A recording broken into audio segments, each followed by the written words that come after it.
How's it going, everyone? Coming out with another video, pretty much some interesting snippets that came from Packer players during their media availability and all that. So first one, starting off with Josh Jacobs, pretty much asked about what's his motivation for 2025. And he pretty much came out with a full quote of saying, main thing on my mind is to figure out how we take that next step.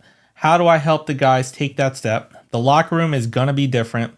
We got some guys due for a contract this year. We don't know how that's going to look like or how that's going to shape up, but I know I'm going to try to get some guys here. And it sounds like he's going to try to recruit players that he became real close with on other teams. He came from the Raiders, and thinking of the Raiders, the biggest name obviously is Max Crosby, who would probably most definitely be an upgrade to this pass rush, because pass rush for this team was kind of non-existent a lot of times. And it's definitely needs to be improved upon next year if we're going to make any type of run in the playoffs, and to get to the playoffs, of course. And then there's also Davante Adams, who he played with over at the Raiders. So obviously Davante Adams is with the Jets, and still going to be interesting if he tries to recruit him.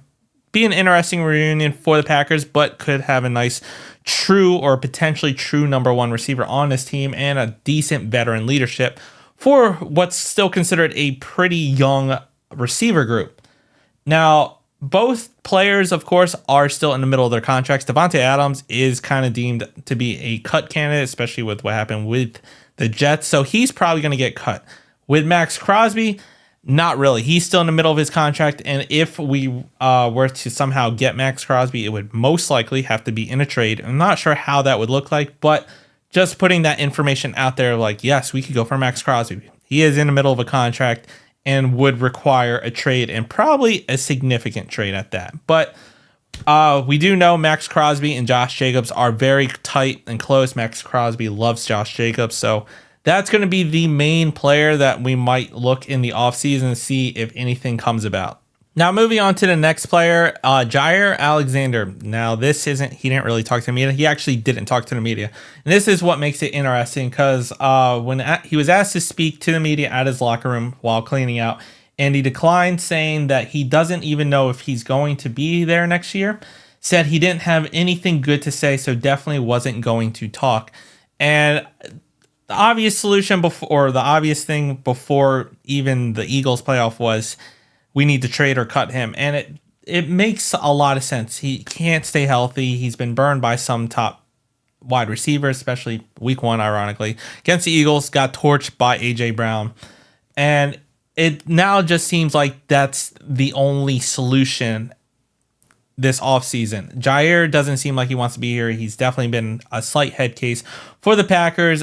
They've definitely butt heads, and it just seems like this would be the only and best possible solution for both, not just Jaire Alexander, but also the Green Bay Packers. We still need to upgrade the cornerback room, and at this rate, Jaire is probably not going to be a Green Bay Packer. So another player we're going to kind of be watching in the offseason of what occurs with him. I don't think they'll outright cut him. They might just cut him and try to be done with his contract in a couple years.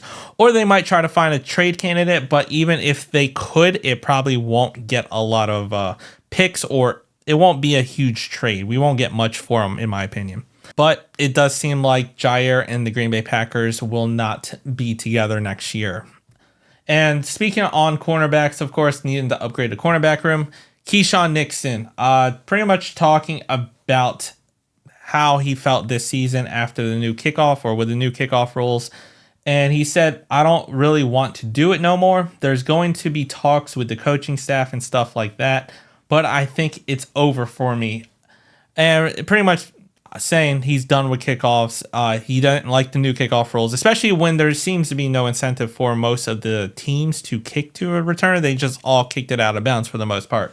So he's pretty much saying he's over that and he doesn't want to be a kick returner, and further elaborated saying, I want to be a cornerback one. Cornerback one is not doing kick returns. That's just what it is. So his goal and now career path is to try to be the best corner. Can he be a cornerback one?